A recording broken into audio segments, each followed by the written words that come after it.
I'm Clara Hayes. I'm 32 years old, and for most of my life, I believed I came from nothing.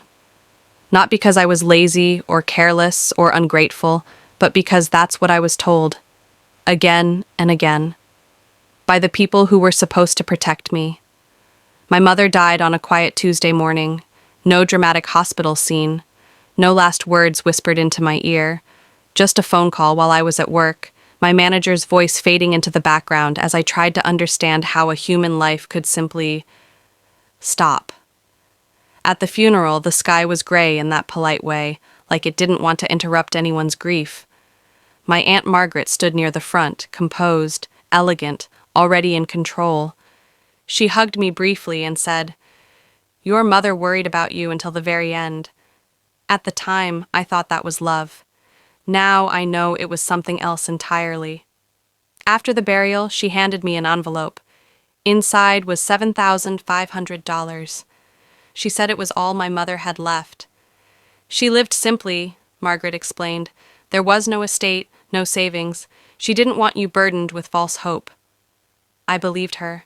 I went back to my small apartment, to my quiet life, to the idea that survival was all I was meant for. I worked long hours, paid rent, saved what little I could. Every so often I'd think of my mother and wonder how someone so careful, so intelligent, could leave behind so little. I told myself love was the real inheritance. Years passed. Then one afternoon I received a phone call that changed everything. The woman on the line introduced herself as a storage facility manager. She said my name had come up in their records. A unit registered under my mother's name had been unpaid for over 5 years. They were preparing to auction its contents. Unless I claimed it. I remember standing very still. My first thought was that it had to be a mistake. My mother didn't have extra things. She barely had furniture. But something in the woman's voice told me this was real. When I arrived at the storage facility, the air smelled like dust and forgotten time. The manager led me down a narrow corridor and stopped at a metal door. She rolled it up slowly. Inside were boxes, dozens of them, carefully labeled, legal folders, photo albums, a locked briefcase. My hands shook as I stepped inside. This wasn't clutter. This was organization, planning, intention. In one box I found bank statements. In another, property documents.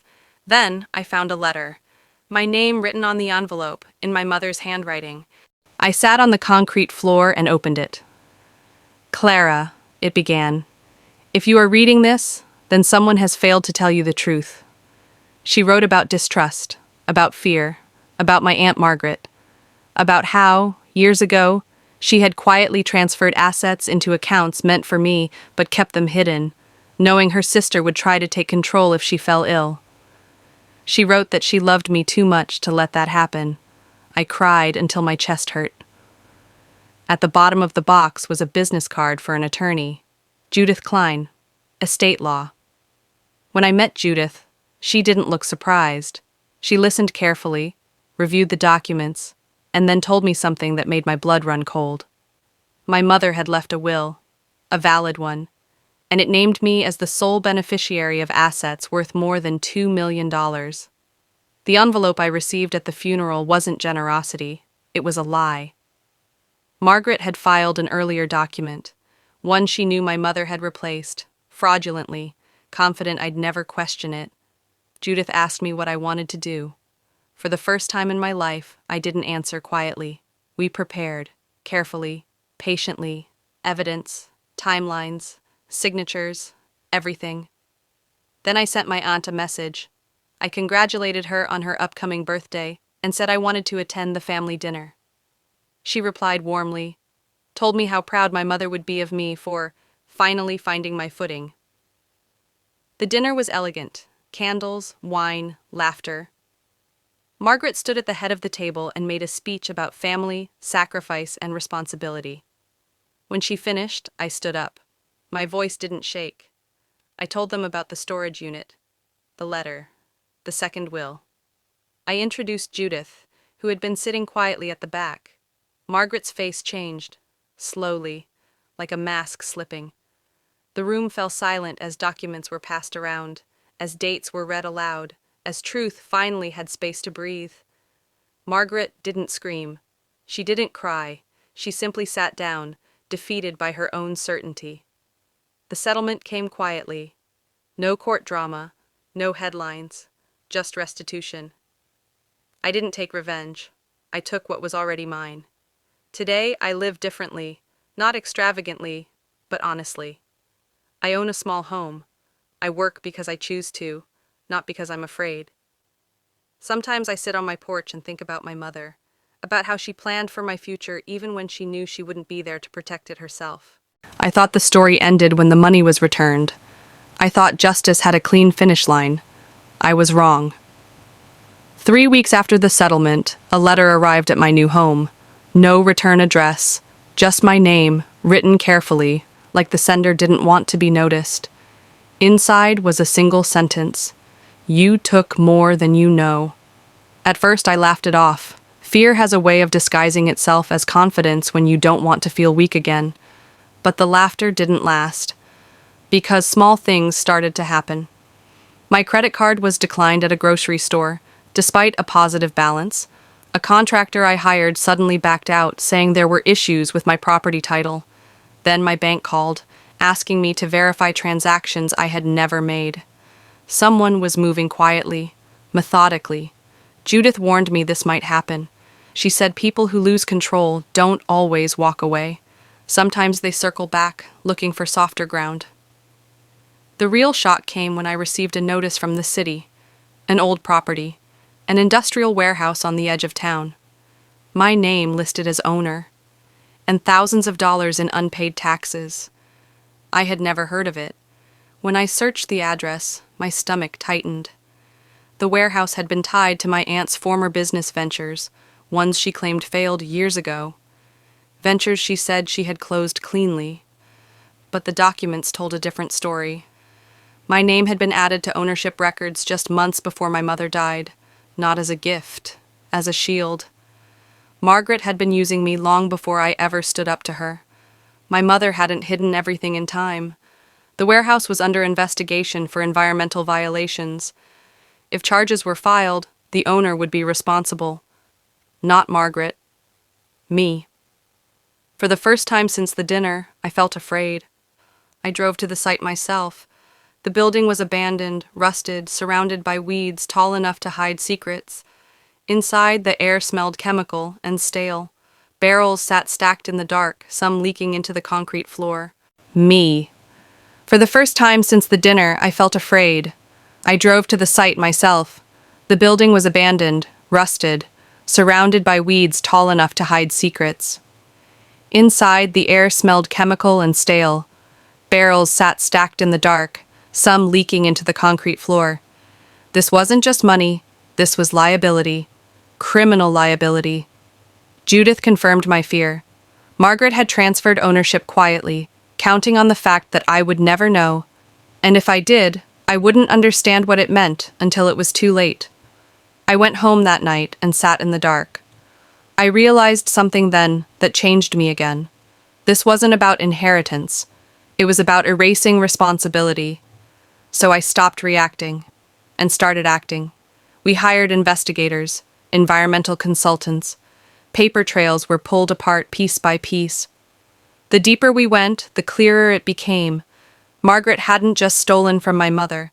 She had been running from consequences her entire life. The evidence was overwhelming. When authorities got involved, they didn't come to me first. They went to her.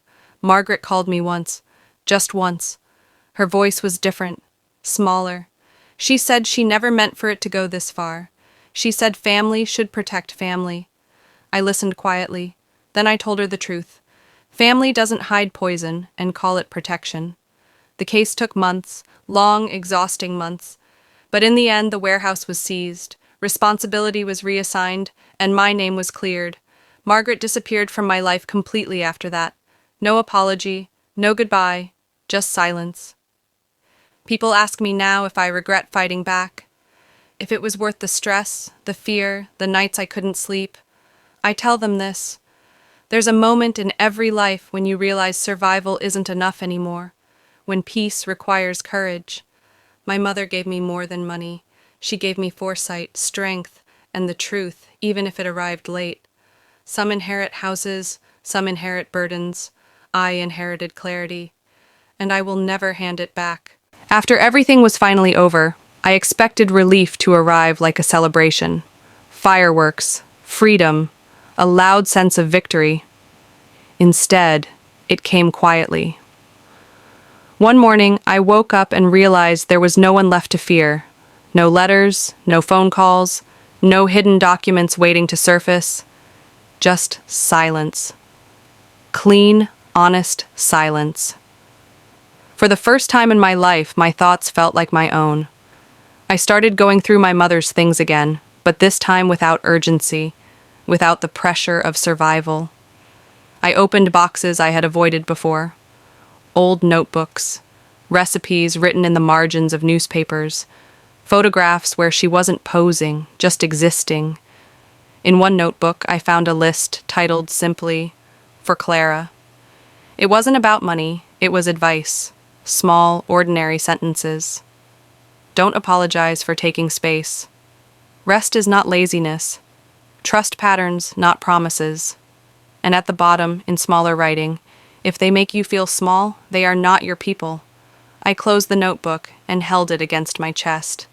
I realized then that my mother had been teaching me all along, even when I couldn't hear her. With the warehouse gone and the legal storm settled, I had choices, real ones. Not the illusion of freedom I used to live with, where every option was shaped by fear. I chose to step away from the life that only knew endurance. I left my job. Not in anger, not dramatically, just with a quiet understanding that I didn't need to prove my worth through exhaustion anymore. I invested carefully, thoughtfully. I supported things my mother believed in, education programs, legal aid for people who didn't know they were being used, quiet charities that worked without applause. I learned that legacy isn't about what you leave behind when you die. It's about what you refuse to pass on while you're alive. I also learned to forgive. Not Margaret. Forgiveness doesn't mean access.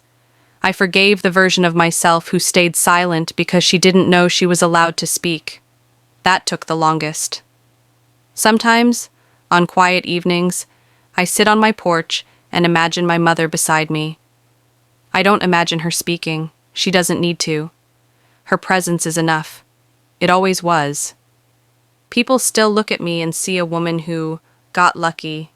They don't see the years of confusion, the careful cruelty of being underestimated, the weight of being someone's convenient shield. And that's fine. Some truths are meant to be lived, not explained. If there's one thing I carry forward now, one thing I protect the way my mother protected me, it's this. Your life is not a storage unit for other people's secrets. Your name is not a place to hide responsibility. And love, real love, never asks you to disappear so someone else can stay comfortable. I used to think my story began the day my mother died. Now I know better. It began the moment I stopped accepting the version of myself that others found easiest to control. This is what she left me.